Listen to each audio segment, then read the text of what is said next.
Well, I'm an academic at the University of Queensland, and we're talking now on the grounds of the University of Queensland. But when you ask me where I'm from in the context of these Aboriginal issues, it strikes me that it's quite important that I'm not from around here.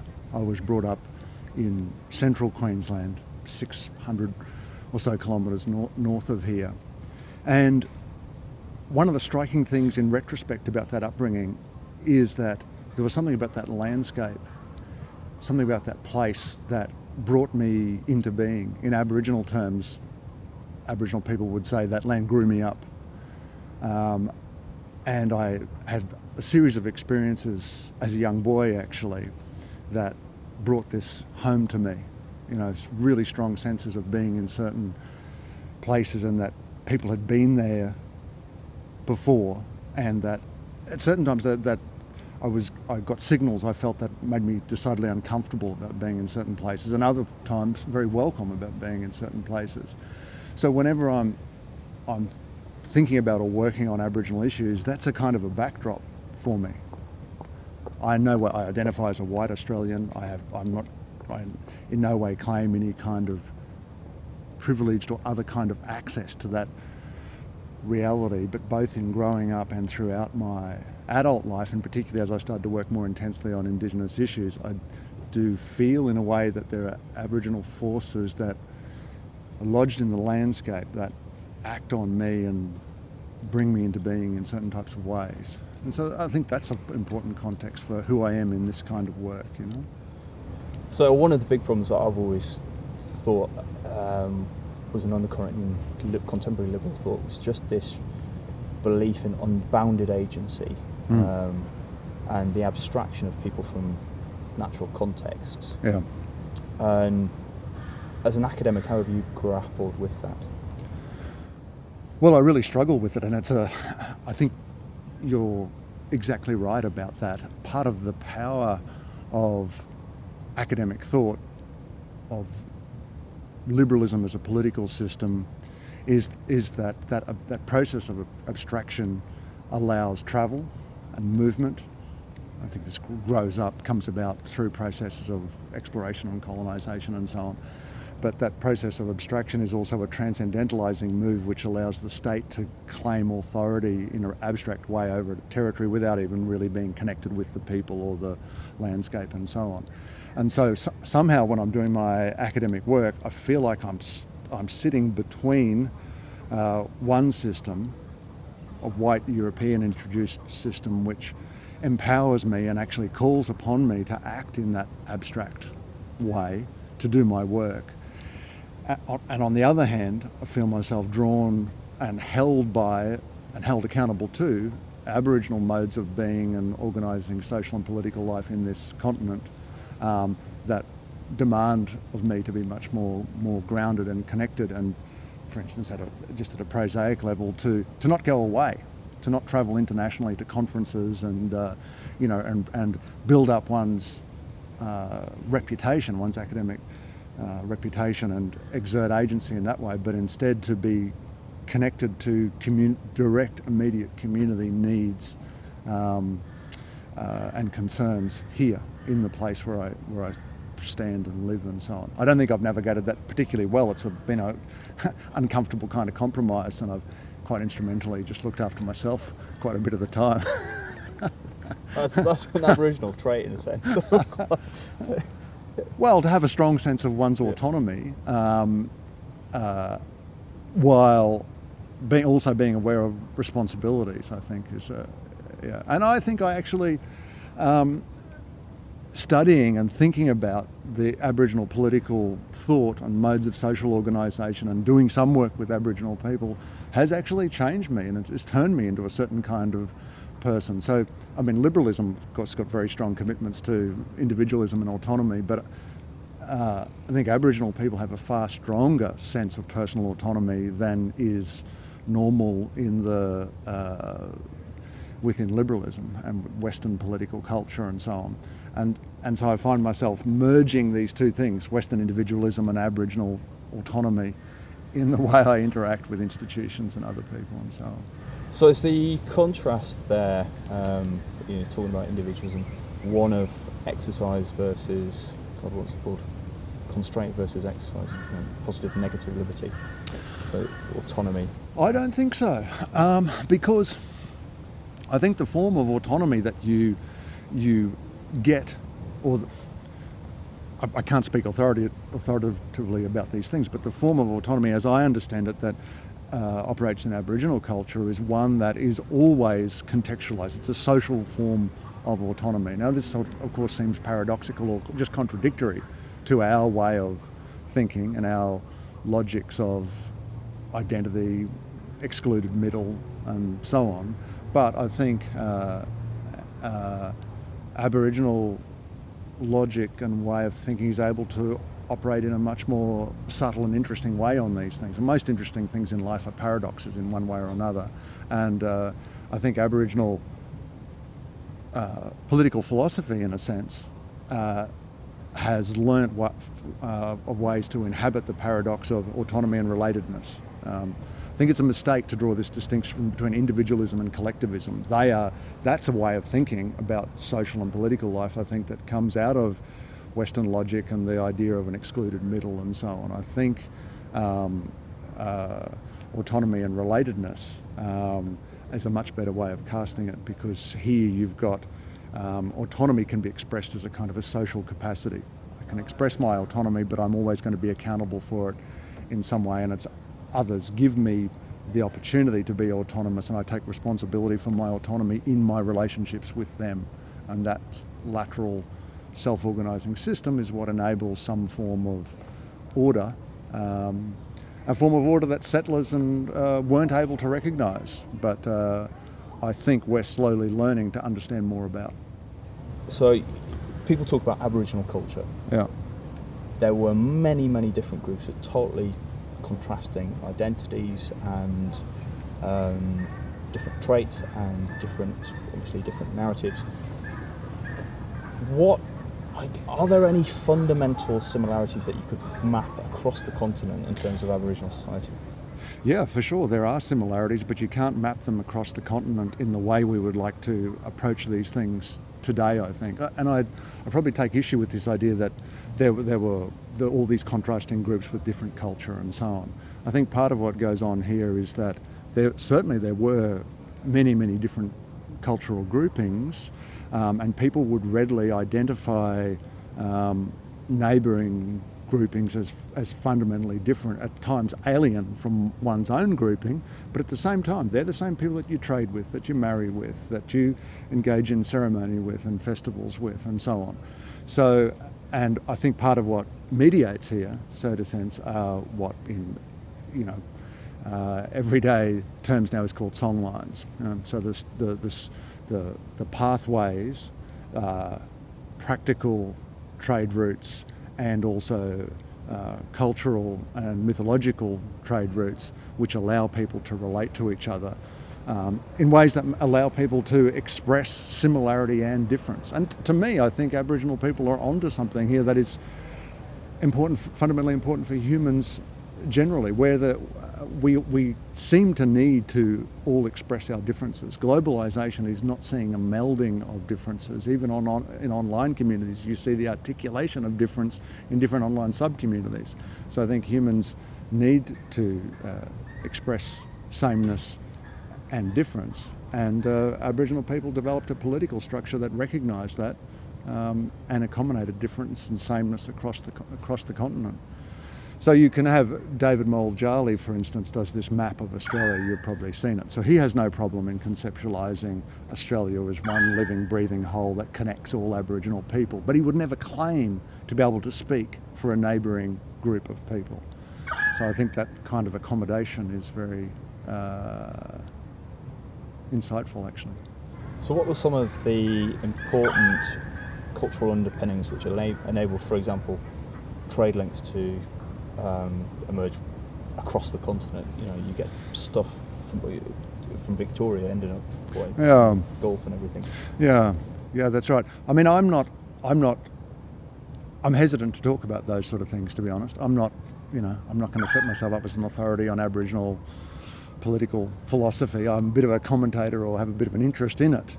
But someone like Mary Graham is probably better placed to comfortably speak about that, and I'm sure what she'd say to you is something like land is law, and that there's a, I'm not going to, I've written about this to a certain extent in a hedged way, but I probably won't talk about it, I don't think. Not because I think it's secret, sacred or anything like that, but it's both subtle and difficult to articulate, and it's also the case that I'm probably overstepping what what I have authority to speak about. Yeah. Cautious. Yeah. Just like as a side note, why do you feel more comfortable writing about stuff than? Well, because I can be very hedged and careful about that. Yeah, and I can draw upon other stuff that's been written. So we're in the comfort zones of academia, I suppose. That's a genre that I'm familiar with, and this is one that tradition. Sorry? Written tradition. Yeah. Can you describe the experience of colonisation in southwest Queensland? Well, Queensland is notorious on the Australian scene for its incredibly brutal frontier conflict. It's curious, I think, that we end up following this, state-by-state characterisation of frontier relations, because, of course, it's much more nuanced than that. In North Central and North Queensland and the Gulf, colonisation, we tend to recognise colonisation as incredibly brutal. There was plenty of brutality around here as well, but perhaps that isn't laid down so thoroughly in records, or isn't in our contemporary imagination. But I think that your point about the heterogeneity of experiences of colonisation, the wave of British colonisation coming from the southeast corner, the broad pattern is, by the time it gets to the Northern Territory, the appetite for massacres and for just wiping people out, shooting them, poisoning them, killing them en masse has waned, and there's a campaign that's being run in the larger cities in the south, linked in with debates in Europe and so on, which see, I think 1927 is the last massacre in the territory. The question about how settlers, newcomers, mainstream people perceive Aboriginal relationships with the land is incredibly fraught. And one of the biggest problems, and from my point of view, one of the most frustrating problems, is the way in which we romanticise this connection.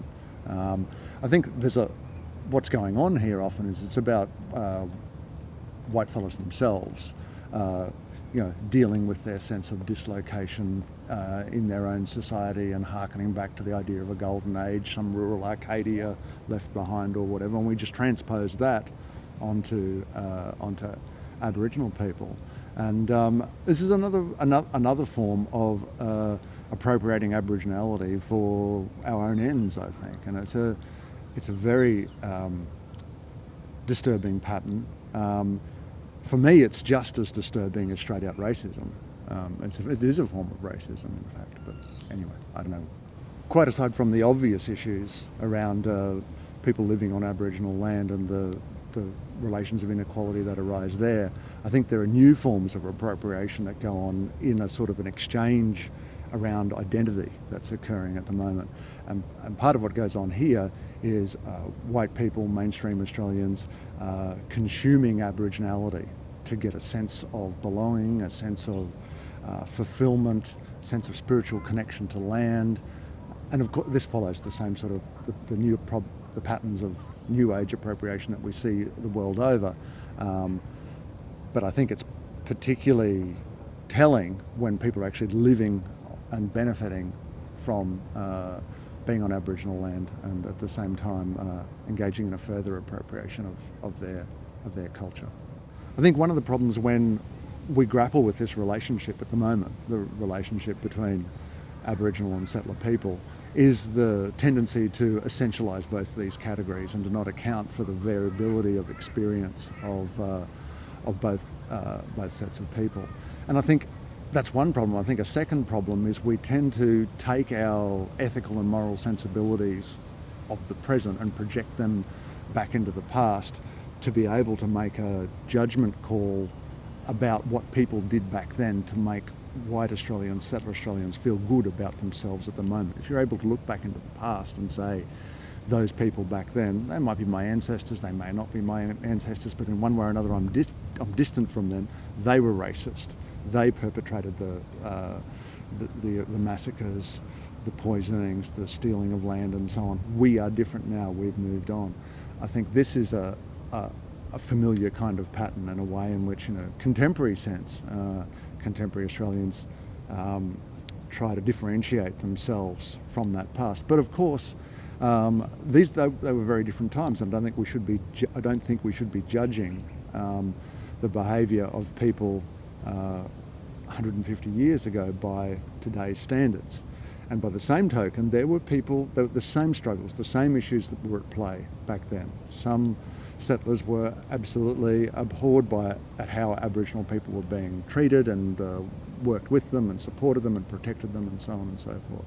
In a way, precarity might be a term that we hit upon to express anxiety about a very slight disruption to a comfortable middle class existence. And what's striking about that, in a way, is when you contrast it to Aboriginal experience, which has been produced as fundamentally precarious by the dominant society. First by destroying people's resources, moving them off their land, subjecting them to legislative regimes such that their lives could be turned upside down at the drop of a hat, and then designating them as the bearers of precarity in contemporary policy and so on. They are the markers for the mainstream liberal community. They are the markers of deprivation, failure, lack of financial and material well-being and so on. Yeah, I think there's a tangle between Aboriginal and mainstream people here, which is a little bit hard to work out, and I'm not sure if I've got it happening yet. I think one of the things that happens is there is this romanticisation which casts Aboriginal people as uniform as the noble savage living close to nature and so on and so forth. But on the other hand, there's a resentment directed towards Aboriginal people around the way they live their lives, around demand sharing and their solidarity and their networks, and there's a resentment directed towards Aboriginal people about their disregard for mainstream goods, material and financial well-being and so on. But while this is a resentment, it's tinged with a hint of desire too. This is something that we'd like for ourselves. There's a John von Sturmer, anthropologist and very interesting academic working on Aboriginal people, has got one point he talks about white attitudes to Aboriginal people, and he says they fight too much, they fuck too much, they destroy property, they've got a general disregard for their well-being. But von Sturmer is talking about I think there's an undercurrent of that where the mainstream community wants this same kind of abandon for themselves, the same kind of freedom to go bush, to go walkabout and so on, and to head off, to leave. And I think actually that trope of departing from mainstream society and the security that it offers and heading bush, I think this is an Aboriginal, it's a trope in mainstream society that Australians have picked up from Aboriginal people around mobility and abandonment and so on. Can you not necessarily define, but talk through examples of demand sharing systems? I mean, I can't give you examples about Aboriginal demand sharing among Aboriginal people, or I could perhaps, but I don't want to go anywhere near there. But I've had work experiences. For example, when I've been working as a government employee with Aboriginal people, and I've been working with elderly Aboriginal women who I needed them to work with me, and I spent a lot of time building relationships with them to try and make things work. And at times, they would demand things of me in the most intense way, actually. there were situations, for example, where I was very delicately placed in terms of the politics among different people and among different groups. And I happened to have a government vehicle, and an elderly Aboriginal woman would say, "Drive me home now. I want to get something." And what was striking for me is in the constellation of relationships that had been set up, I had no choice other than but to do that. Later on, I was able to push back with her and to draw some boundaries and say, "Fuck you," not literally say that, but be able to push back against her demands. But at certain times, I just had to roll with her demands. So how did you push back? Sorry? How did you push back? Say no, no. Just Just no. no. No, not now, auntie. But that's a sign of intimacy. Yes, it is. Yeah, exactly. And it is a sign of intimacy and a sign of respect. I've also had situations where I've been doing work, again, where I was delicately placed politically with Aboriginal people, and an Aboriginal, I said something in the context of a large social exchange, and an Aboriginal woman, an Aboriginal elder, totally bawled me out. Just said, "You might think that, but I'm not thinking like that," and just tore shreds off me. And then 15 minutes later, less I think, 10 minutes later, we had a break, and I went kind of sort of cap in hand, trembling as a young man to apologising to her, and she said, "No, you're all right. That's just business in there." And I think part of what she's doing, this is not about demand sharing particularly, but it's about being able to recognise different contexts of requiring different forms of behaviour, and just switching or flipping among contexts very nimbly in ways that I see white Australians get flabbergasted by. Yeah. So I suppose that hints towards some element of incommensurability or value pluralism with regard to people's abilities or contexts, in which there isn't a single meta value which enables people to get transcendental power across lots of different contexts. Yes. So can you talk about the way in which people have resisted that culturally, resisted the tendency of people to deploy a single quality or value to achieve overarching? The way in which Aboriginal people have resisted? Well, I think Aboriginal people resisted by, one of the ways it manifests is these often very fraught relationships with police, where people lash out against authority. And this is, I think, an expression, again, of a political difference, one system, decontextualised system, trying to assert control over people not recognising that authority and expressing their autonomy in relation to it, and then we get a whole. I mean, it's too much to say that a whole pattern of relationships run with that, but this is informs part of the difficulty of young people's relationship with the police. I wouldn't say that's exclusive to Aboriginal people, of course, and maybe this is something for you and I to talk about later. And I don't think when I was saying that old woman was able to flip between contexts very quickly in a way that I think white people can't, or what I mean is white people often can't do that. I don't think there's any fundamental incommensurabilities here, but patterns that build patternings of difference and different capacities and different cultural commitments and orientations that build up differences that, if we ossify them too much, we start to talk about them as fundamental incommensurabilities. But that would be a mistake to do that, I think.